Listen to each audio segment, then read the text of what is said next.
안녕하세요. AP투자연구소의 이진욱입니다. 트럼프의 시대가 본격적으로 시작이 되면서 그의 향후 정책에 큰 관심이 쏠리고 있습니다. 트럼프는 이번 취임식 때 국가 에너지 비상사태를 선포하면서 이 많은 에너지 정책을 쏟아낼 것으로 현재 전망이 되고 있는데요.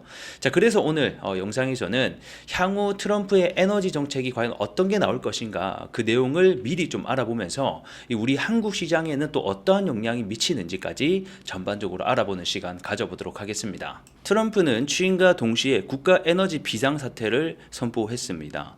그 이유를 먼저 알아보게 되면 그의 말에 따르게 되면 현재 인플레이션은 이 높은 에너지 가격과 과잉 지출 때문이다. 그래서 우리의 발밑에는 이 지구상에서 가장 많은 액체 황금이 있기 때문에 그것들을 개발해 가격을 낮추고 전략적인 비축량을 채워서 전 세계로 수출할 것이다라고 함께 얘기를 했습니다. 결국에 트럼프가 얘기하는 에너지의 핵심 공약이 뭐냐면 이 저렴한 에너지원을 활용해서 이 비용 자체를 낮추겠다라는 거예요. 에너지 비용이 낮아진다라는 것은 제조업의 경쟁력이 올라간다라는 거고 이는 곧 인플레이션이 절감을 하는 데 있어서 굉장히 중요한 열쇠가 됐기 때문이라는 것이죠.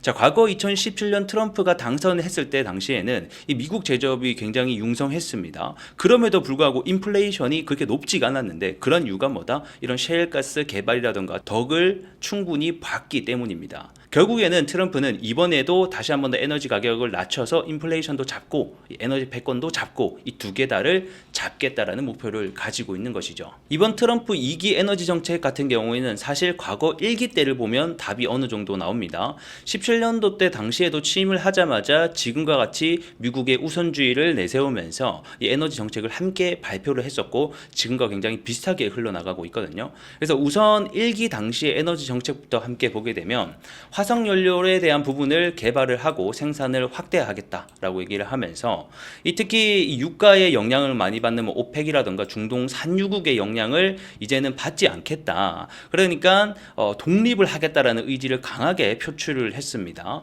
자, 그리고 이제 취임 일주일 만에 이 에너지 인프라 프로젝트를 진행을 하면서 중단된 송유관 건설을 재개 명령을 진행을 했습니다. 이어서 모든 연방부처의 에너지 관련된 규제를 전면적으로 재검토하고 일부 규제는 재검토 없이 즉각 폐지할 것을 명령을 했고요. 그 다음에 천연가스 수출 승인이라던가 여러 가지 에너지 프로젝트에 대한 인허가도 간소화하는 정책을 내세웠다라는 거겠죠.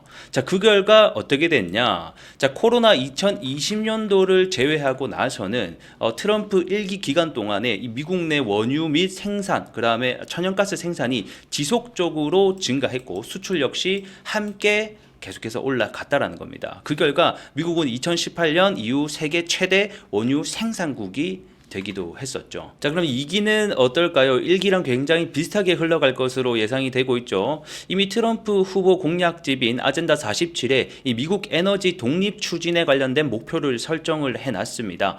해당 중요 내용을 보게 되면 이런 파리협정 탈퇴, 그린 뉴딜 정책의 반대, 그리고 미국 내 석유가스에 대한 생산 활성화, 석유가스에 대한 시출을 크게 허가를 하고 천연가스 파이프라인에 대한 승인 가속화, 그리고 이런 석유가스와 관련된 생산업자에게 부과되는 세금도 경감해 주겠다. 결국에는 시추, 석유, 가스 이런 에너지 개발과 관련된 규제를 철폐하고 지속적으로 밀어주겠다라는 의지가 강력하게 보이죠.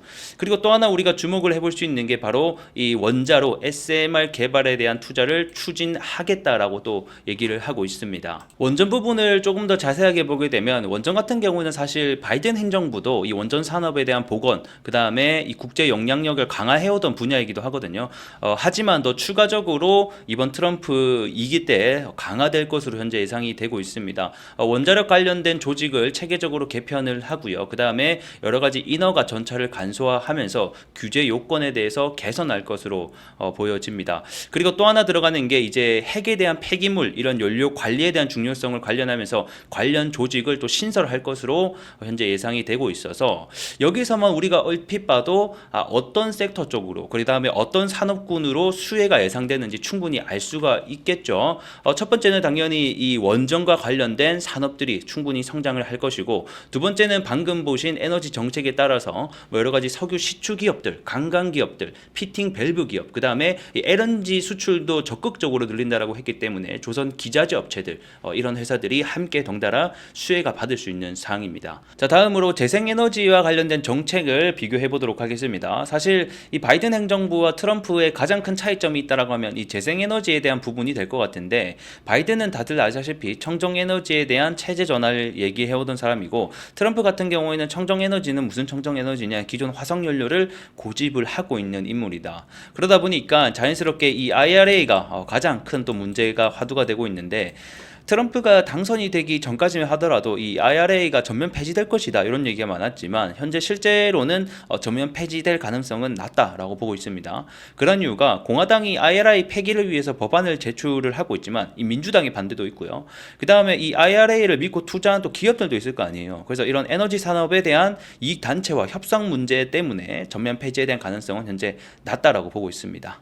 하지만 이 재생에너지에 대한 지원에 대한 축소는 불가피할 것으로 현재 예상이 되고 있죠. 트럼프 같은 경우에는 뭐 그린 뉴딜 이런 게 다 사기라고 비하를 하는 인물이기 때문입니다. 특히나 이번 정책 변화로 인해서 가장 피해를 받는 산업 중에 하나가 바로 이 해상풍력을 얘기를 안 할 수가 없을 것 같은데, 해상풍력은 자본 집약도가 높고요. 그 다음에 연방 세액공제에 크게 의존을 하는 산업입니다. 그래서 세액공제가 축소되거나 여러 가지 지원이 중단이 되게 되면 자연스럽게 추진이 어렵게 되고 이 사업이 어려워지는 산업이거든요. 그러다 보니까 이번에 해상풍력과 관련된 신규 프로젝트를 다 중단을 할 것으로 예고가 되어 있기 때문에 가장 큰 피해 산업 중에 하나다라고 보시면 될 것 같습니다. 태양광 같은 경우에는 오히려 우리나라한테는 수혜가 되거든요. 왜냐하면 이 중국 태양광 제품에 고관세 부과를 현재 때릴 것으로 예상이 되고 있기 때문에 미국에 진출한 우리나라 태양광 모듈 기업은 오히려 수혜가 될 가능성이 꽤나 있다라고 보시면 될 것 같습니다. 이러한 신재생 에너지는 단기적으로는 트럼프 행정부 기간에 들어서는 좀 안 좋을 것으로 예상이 되지만, 이 장기적인 글로벌 트렌드 자체가 뭐 RE100이라든지 재생에너지의 전환으로 바뀌는 추세이기 때문에 이 사실 청정에너지 확대라는 세계적인 흐름은 거스르기 어렵다라고 저는 생각을 합니다. 그래서 단기적인 성장은 둔화하지만 중장기 성장은 여전히 확대가 될 것으로 전망이 되고 있다, 이렇게 정리하면 될 것 같습니다. 자, 오늘은 이렇게 향후 나올 수 있는 트럼프의 에너지 정책에 대해서 함께 알아봤습니다. 긴 영상 시청해 주셔서 감사드리면서 다음 시간에 뵙도록 하겠습니다. 고맙습니다.